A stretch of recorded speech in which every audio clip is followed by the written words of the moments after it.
What are YouTube? It's your boy, the one and only J2. Time! Hit that sub button, like button, and comment if you're new. I know I've been gone for a minute, but I'm back at it like a crack addict. Let's get it. So today, we're watching a video. Hold on, see if I can. Draft class rank. Watching a video basically saying Tim Duncan, you absolute weirdo. It's going into depth about Tim Duncan, somewhat in his career. Let's get into it. Let's waste any more time. Let's go. Among the best ever. Tim Duncan, the basketball player, Mhm. ranks among the best ever. Duncan was drafted in 1997, so Okay. those two facts have nothing to do with each other. But they could have. If not for an exceptionally unusual decision, Tim Duncan would have been in that 1996 draft class, Mhm. and everything would be different. Mhm. Tim Duncan's decision to stay in college was a big Mhm. deal. This episode is presented by the Acura ADX, Okay, crafted for more. Duncan was always an unusual basketball prospect. Okay. Born and raised in the U.S. Virgin Islands, originally training to become a great swimmer like his Olympian Crazy sister, is- only to switch focus to hoops after Hurricane What's crazy is I knew that fact. I don't know if many people know that. That's Lee Barnwell right there. Hugo destroyed his local pool. It took happenstance and word of mouth for Wake Forest coach Dave Odom to find out about and then recruit Duncan in 1993. Okay. Odom said if Duncan were from the mainland, he'd have been the hottest recruit on earth. Oh, interesting. Duncan didn't stand out all that much his freshman year at Wake, a season he was initially supposed to redshirt, but by his sophomore season of 94-95, Okay. it was clear why Coach Odom thought that. Duncan broke out as one of the best players in the country. The 7-footer had perfect defensive timing, rock-solid footwork, and incredible touch around the basket. Ah. And to go with those famous fundamentals, Duncan had filled out his body, playing with Skinny Duncan proves he can be a demon on floor. more strength and aggression than ever before. Duncan led Wake to their best regular season finish in years and made them an NCAA tournament once. Fuck is his name? What's his brother's name? What's his brother's name? Cause he played for what's his name? He played for the Vancouver Grizzlies. Now, the Memphis Grizzlies.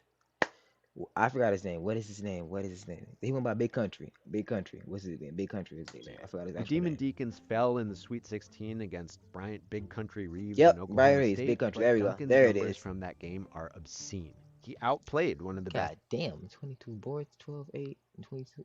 12, 22, and 8. God damn. That nigga was hoping. big men in the country. Randolph Childress, a senior on that squad, had once been considered Wake's foremost pro prospect, but by the 95 offseason, Duncan had a lot of NBA eyes fixated on him and him alone. Here's where we need to mention another important part of Duncan's backstory. Tim's mother, Ione Duncan, died of breast cancer in 1990. I did not know that. Okay. Did not know that at all. That's one thing I did not know. Okay, let's continue. Just before Tim's 14th birthday. Oh, wow. Before she passed, Ione made Tim's father, William, promise that all the Duncan siblings would finish their education.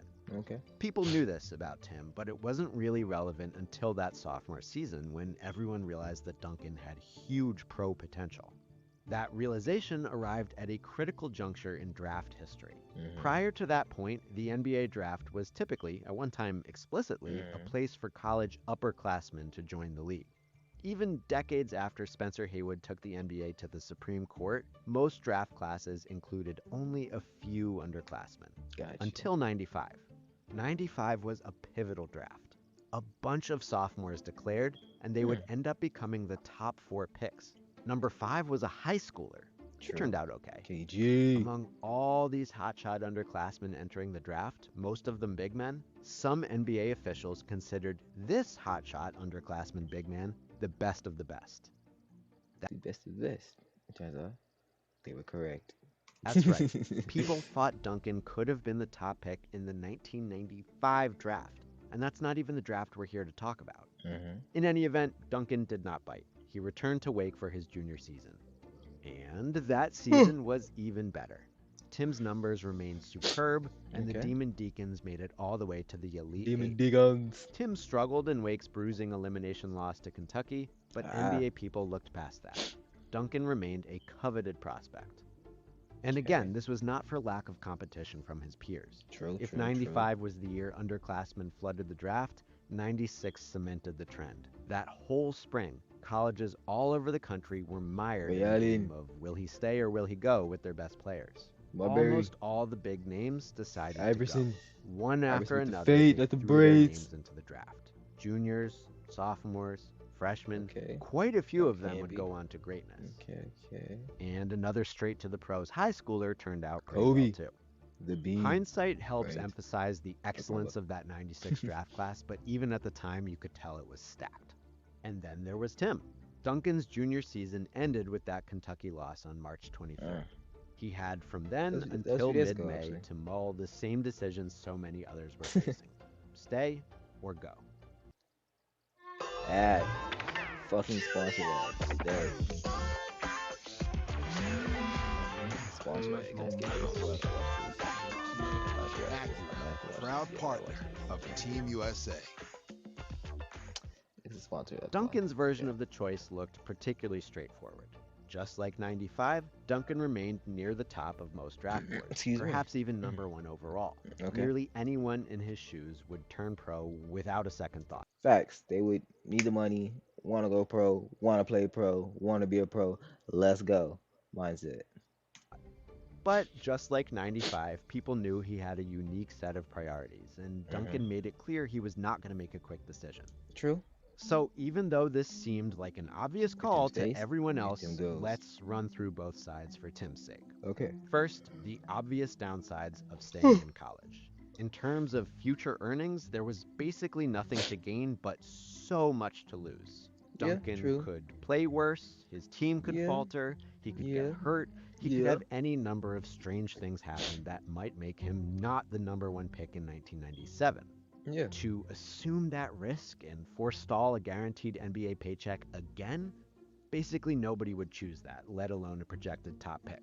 Yeah. So, Yeah. those are the downsides to staying in college. The downsides to entering the league? I mean, maybe you end up on a team that sucks, but that's always a strong possibility. True. Maybe you miss college. College is fun, and it's gone forever once Right, you go pro. it is fun. There's nothing quite like being I a agree, I'm college in senior, college. and that's even without considering the basketball part.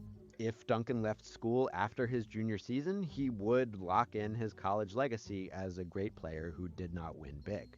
Yeah. And perhaps Tim would feel like he had broken a promise. Everyone knew about Ione Duncan's dying wish. If y'all hear like talking in the background, it's my mom yelling at my dog. I apologize in advance. Granted, Tim's mother didn't foresee that her son was going to become the best basketball prospect on the planet. True. And Tim could always finish his degree later. Guys do True. that all the time. Nobody would have held it against Duncan. Mm-hmm.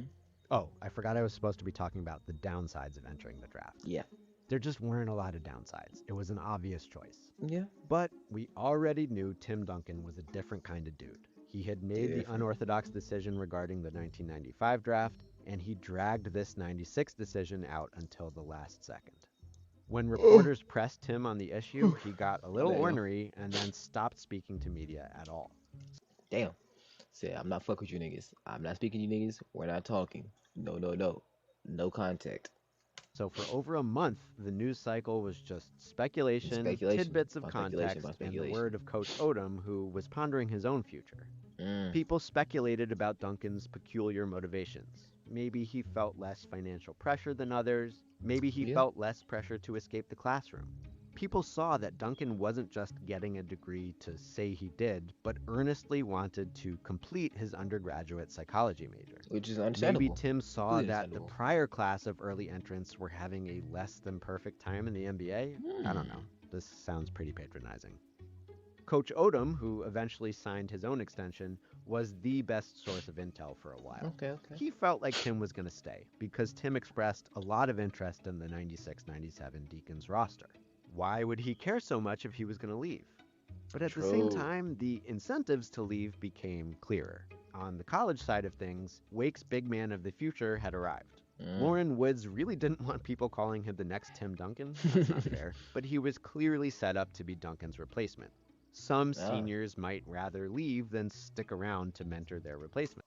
Very true. Some rather leave, but others, it's different. They see promising future in the next generational talent. They could replace them. So why not mentor them so they can be just as good as you, if not better? On the NBA side, Duncan's status seemed to be crystallizing. At one time, Mm, they said he might be a top pick. Then they mm, said maybe he's the top pick, but mm, only if fellow excellent big man Marcus Camby stays in college. And mm. then it was, okay, Camby's entering the draft, but everyone seems to prefer Duncan anyway. By May, you had Wayne Embry, GM of the Cleveland Cavaliers, a good team without a high draft pick, saying not only is this dude the number one prospect, but we would trade vets for the top pick Damn, just to get him. By that point, nearly crazy everyone work. else in question had made their call, and nearly all of them had chosen to enter the draft. Mm. So, what'll it be, Tim? April 30th. Still no word. Holla at me, fellas. Mustard or ketchup. I'm dead. May 8th. Even Tim's dad has no idea. May 10th. Deadline is just over 24 hours away. Tim? Mm. Mum. He's busy taking his final exams. Easy, fuck you niggas. I'm taking tests right now. This degree is important to me. Fuck the NBA shit. Acura, proud partner of Team. Could you imagine, bro, having a fucking 7-footer to the fucking psychologist, bro? Could you imagine that, bro? Could you imagine that? Like, could you imagine that? I couldn't, but that'd be kind of interesting. Not gonna lie. Team USA. No word as of press time. Mm. Finally, at basically the last second, Tim Duncan made the call, with minimal fanfare. Mm. He had Wake Forest release his prepared statement, then spoke to reporters over the phone. He was staying. Ah. Duncan did not draw out the decision just to be annoying. He went back and forth, but ultimately decided during final exams that he wanted to take one last crack at a national title. Okay. He did have an insurance policy in case an injury hurt his prospects. Gotcha. And he wanted to finish that degree. True. Duncan intended to be a pro basketball player, but the pros would have to wait. The aftermath of Realest this shit ever. decision Realest is shit ever. compelling 'Cause basketball's from not fair. so many angles. To start small, we can look at Duncan's stated reasons for staying. He wanted to win a national title. Okay. No number dice. one. Relatively speaking, it was a down year for the Demon Deacons. Mm. Duncan also wanted to finish his psych degree. Dice. Two. Duncan not only graduated, but co-authored this chapter of a psychology textbook. The man appears to I have did not know that at all. literally That's written the interesting. book on being an asshole. This is all very, very unusual for a college basketball superstar. And yet, this all panned out for him long term as a basketball player, to say the least. Duncan did not get hurt or worse at basketball or True. whatever during his senior season, and he remained the clear-cut number one choice in 1997, when the San Antonio Spurs, a good team kind of taking Hold on. Damn, I ain't never seen Pop look that young. What the fuck? He's still looking old, but that's younger than I've ever seen him. What the fuck? Where's this picture come from? The fuck? a gap year while their superstar recovered from injury, won the lottery. Duncan spent the entirety of his 19-season career with the Spurs, formed Mhm. perhaps the greatest player-coach bond in sports Facts. history with Greg Popovich, Mhm. and Pop- accomplished basically everything it is possible to Literally, accomplish at an yes, individual facts. and team level. Things worked out extremely well, Mhm. which makes the hypothetical alternatives so fascinating. Very true. If Duncan had entered the 96 draft, the Philadelphia 76ers would have had the first crack at picking him, Wow. and it sounds like they would have taken it. Mhm. Without Duncan available, the Sixers evidently weren't too To fond of AI. Marcus Camby, and instead used the The first answer. pick on a tiny point guard who became the face of the franchise and a future Hall of Famer. Facts. Imagine a world in which Allen Iverson was not drafted by the 76ers. That create like a domino butterfly effect. Like the NBA would look a lot different today, and then it look a lot different. That's very interesting. It create a butterfly effect. I'm very interested to see if somebody makes a video on this so I can watch this because this is interesting as hell to think about.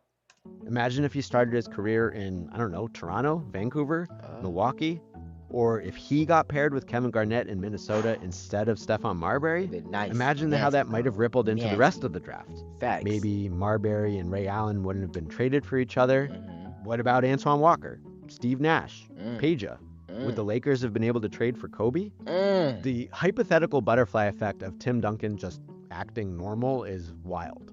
And what about Duncan himself? Imagine a world in which How Spirit Duncan played out, started yeah. his career a year earlier on the Sixers. Surely he would still be a great player, but Duncan's legacy isn't Would be just a lot greatness, different. it's stability. Same team, same coach for the long Like his career be a lot different. It's still good, but I don't think as good. To be honest with you, to be real with y'all. haul. If he landed in Philly, who knows? Do Mm. their coach and GM end up sticking around for 2 decades? Do they become a dynasty around Duncan? I don't know. Probably not exactly the same way. Meanwhile, without Duncan arriving at the perfect time, Popovich might very well be something other than the greatest coach in NBA history. True. He and David Robinson might not have ever won a single title. What is Yeah. that world like? How does this shape the careers of Tony Parker and Manu Ginobili? What about Kawhi Leonard? What about Fabrizio Alberto? What would become of Fabrizio? We will never know. Don't care about that nigga, but yeah, let's keep going. Because on May 11th, 1996, Tim Duncan did what almost nobody else on earth would have and said, yeah, I know everyone in the NBA wants to hand me millions of dollars right now, but I would rather stay in college, accept the risk, and focus on my studies. True. A unique dude made Real. a unique decision.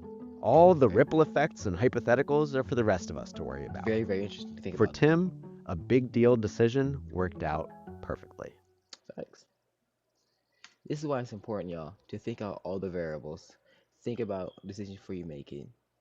A big, like any decision, small, big, just think about it. What can go wrong? What can go right? Like, do you gain more than you lose? Like, think about those things. Think about those things. The risk to reward, and is it the right decision to make? And if you're gonna regret it or not. I always think about your decisions, y'all. I always think.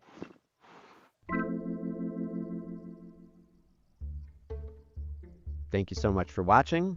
Don't forget to check out Secret Base's Patreon if you haven't. Okay. And if you're sticking around, Well, that's been the video, y'all. It's been your boy, J2 Time. I'm gonna get out of here. Bye, y'all. Bye, bye, bye, bye, bye, bye, bye. Yeah. Ain't even about that action. I'm sorry, I lie, that dumb shit ain't in the bag, it's in my mattress. She got a light skin friend like mine, you can fuck her for 5 Jacksons. She got a brown skin friend like mine, you can fuck